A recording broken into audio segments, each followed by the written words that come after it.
I'm sorry if I look like a hot mess because I feel like a hot mess right now. My makeup is like sweating off my face because I've worn it at work and now I'm at home trying to film this video. And my hair, I just needed it off my neck or I would have literally sweat to death. So yeah. So hey guys, it's Reese and today I'm basically sitting down and chatting with you guys about how I personally got into college and just the high school experience I had that led up to me getting there. A lot of people requested me to do this video after I posted my dorm haul for like all my dorm stuff because they were just wondering what I did to get in, what my grades were, and what type of classes I'm taking and stuff. So yeah, that's what I'm doing.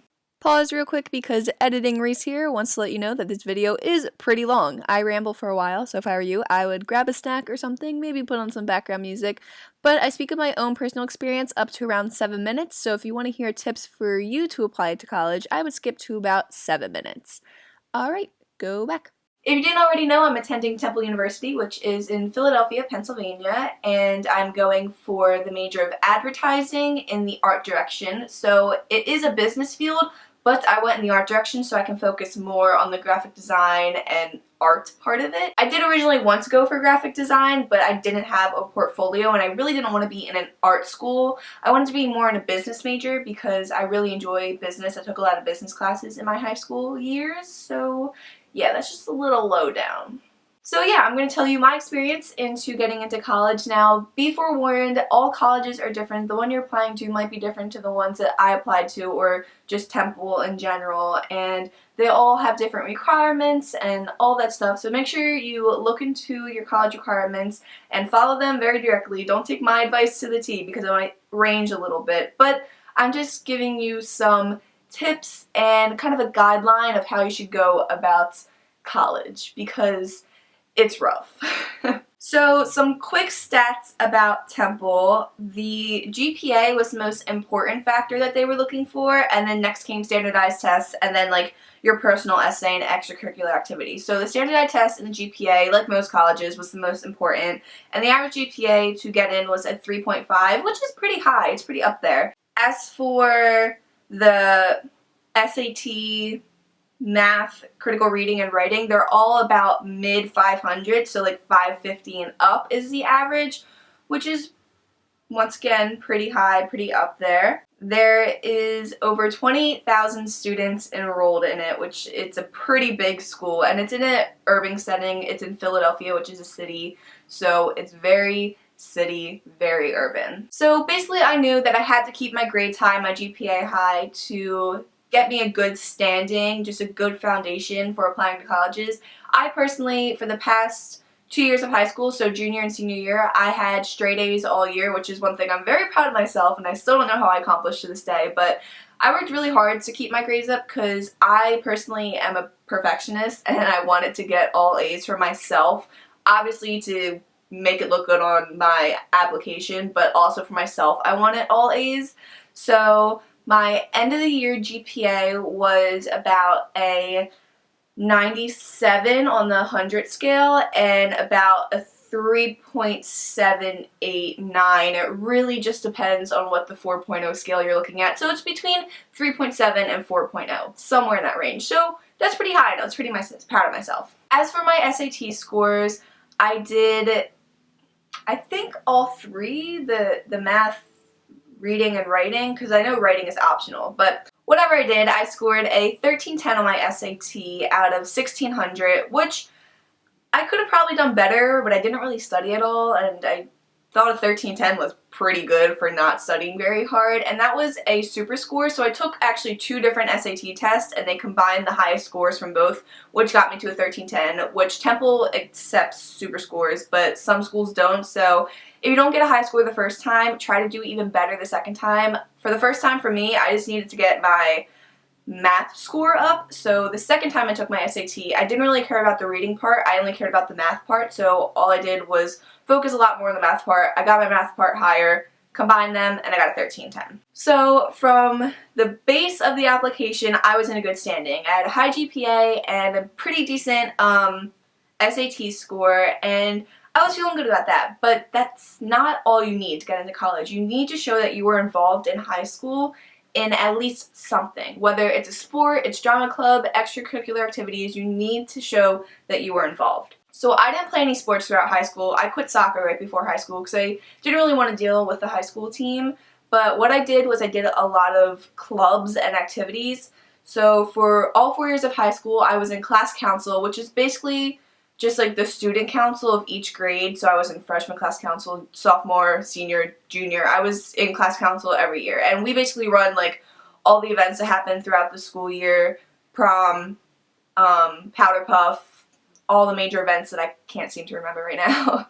So that was a good thing to have on my application because it shows you're like in a leadership position because you are in class council or student council, you're above your peers, and apparently your peers are supposed to look up to you, which they don't. Like, no one even knew I was in class council besides my friends. Like, it didn't really matter. But to put on my college application, it looked good. And then I did a bunch of other clubs. I did Interact, which is a community service club. I was in Business Honor Society and National Honor Society, which basically just means that I had an above 93 GPA and I applied to get into National Honor Society and they accepted me, which is great, looks awesome on your application. And then same thing for Business Honor Society. I just did 2 years of business classes and got 93s and above in all of them. Another great thing. What else did I do? I did DECA, which was a business club, which basically, it's too hard to explain. It's just a business club.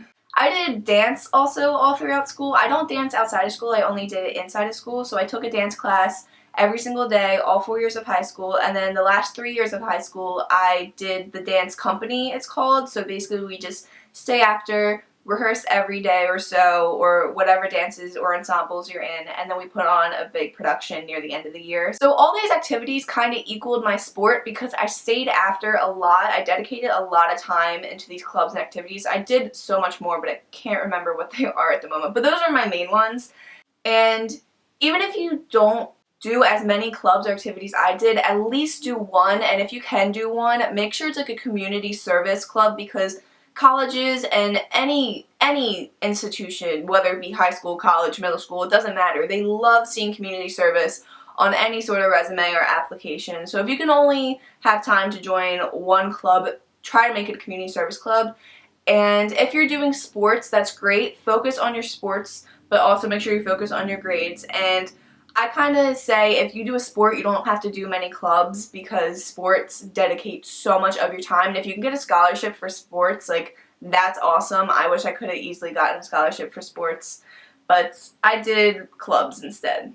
Basically, you don't want your application looking empty. If you only have your grades to show, you could be valedictorian. Like, that'll be great. You're valedictorian, awesome. But if you have absolutely no clubs or activities and didn't get involved in the school at all, that's going to kind of knock down some points from your status there, because colleges are really looking for you to go the extra mile and to just show that you care for your community and your school, you know what I mean? But yeah, you don't just want your application to be empty. You want to have some things to put on there that represent how you were as a student in your school. Now, if you're freaking out because you don't have the best grades and you're worrying because I'm saying all these things and you're just like confused and you don't know what's going on, it's okay. Your grades don't have to be amazing or perfect or even like really good. Your grades can be good or average, but as long as you show that you work hard and like improved somewhat throughout the years and got involved or did a sport or whatever the case is, if you can show if your grades weren't just because you were slacking off but you were actually trying, it's okay. Don't worry about it. Now, if your grades suck because you didn't turn in any assignments and you didn't study for any tests and you didn't show up to class half the time, then colleges aren't really gonna look at you twice. The simplest thing you can do in high school is do your homework. It's that simple. I don't want to say this, but literally don't be that loser that doesn't hand in their homework because they think they're better than the school system or they think they're just too cool to do their homework. Like, no, you look dumb. Like, I get it. Sometimes you get really busy or you're really tired or stressed and you just can't do your homework, but that shouldn't be the case every night. You can at least figure out the next day during the school day before you go to school or during school to do your homework. Half the time I didn't even do my homework at home. I literally did it during homeroom or during my lunch period, and that gave me plenty of time to do it. And granted, I took honors and AP classes, which usually does have a lot of work, and usually they're more like extended work periods. It's like an assignment that'll take you like a week or so to work on. Just work on a little bit every day, and if you rush it towards the last minute, it's going to look terrible. The teachers are going to know you did it last minute, and you're not going to get a good grade for it. So yeah, it's that simple. Just do your homework. And then when it comes to getting good grades on tests and stuff, I have like so many study videos and stuff like that that I can link below to help you study and stuff. But just find your best method, what works for you, whether it's working with other people, whether it's making flashcards or making your own study guide. It doesn't matter. Figure out a method that works for you and just study for the test. At least try. At least try to like get above a C on the test. I get it. Sometimes they're really hard and sometimes you just fail a test because you just, no matter how hard you try, you just don't get it. But as long as you try, at least you know that you tried. Yeah. Now when it comes to the actual college applications, I would start in junior year. I mean, you can't apply junior year, but start looking at colleges in junior year. That is the biggest mistake I made. Because I'm the firstborn child in my family, and my parents didn't really go to college that intensely as I want to. We didn't really know what we were doing, and we kind of pushed it off to senior year, and then it just got too hectic. Everything got crammed together. We were on such a time crunch. And I wish I just started looking and had kind of everything laid out junior year. So when senior year came along, I can just apply and be done. So starting junior year, start looking at the colleges that you want to attend. I would first look locally, like in-state, because those are going to be the cheaper ones. And if you're worried about costs, they usually are a lot cheaper than out of state. The tuition usually like doubles or triples once you go out of state, and sometimes they give you really big scholarships which knock down the price even more, and it's just like, it's crazy. I could have gone to a school for like under $10,000 and now I'm paying $40,000 a year because I went out of state. If you have a general idea what your major is going to be, or you know specifically what your major is going to be, look up schools that have the best programs for that major. Like, it makes sense. You want to find the best school you possibly can for your major. And if you can't have the top of the top, find one that's around you, that's close enough. You have to think of all the different aspects to the college. Do you want to be far away from home? Do you want to be driving distance? Do you want to be like in the same area, like right next door? Do you want a big school? Do you want one with 20,000 plus people? Or do you want a small school with only 2,000 people? I don't know if that's small. Is that small? Maybe even smaller than that. Do you want to live in an urban area, suburban, or rural area? Like, you have to think of all these things and factor it into your perfect college. Now, what I think is the most important part to figuring out what college you want to go to is to visit it. College visits, I personally think, really help make or break your idea of that school that you want to attend, because there were a few colleges that I visited that I thought I was really going to like and I was really like determined to go to, but once I got there, I was just kind of like, this is alright. I mean, it's nice, but like, it's alright. And then some other colleges, aka Temple, I went on campus, and you just like, you feel automatically connected, and you're like, this is where I want to go. Like, this feels good. I like this. I want to go here. So yeah, if you could schedule some college visits to colleges that are easy to get to, and even if they're not easy, if you can figure out how to get there, I would definitely go and visit the college, because looking online at the pictures of the campus is not the same as walking on campus yourself. Alright, I have to wrap up this video because I literally think I'm going to have a heat stroke any second. So I hope this video was helpful at all. It might be a little messy here and there because I was kind of just going off my train of thought, but if you have any more questions, leave them below. I'll try to answer them, and if there's enough questions to make a whole nother video, I'll definitely make a part 2 to this. Otherwise, good luck with your college applications, and even if you're young and not there yet, it is never too early to start thinking about college. So I hope you guys enjoyed. Make sure you leave a thumbs up on this video, and otherwise, I hope you have a wonderful day, and stay tuned till the next video.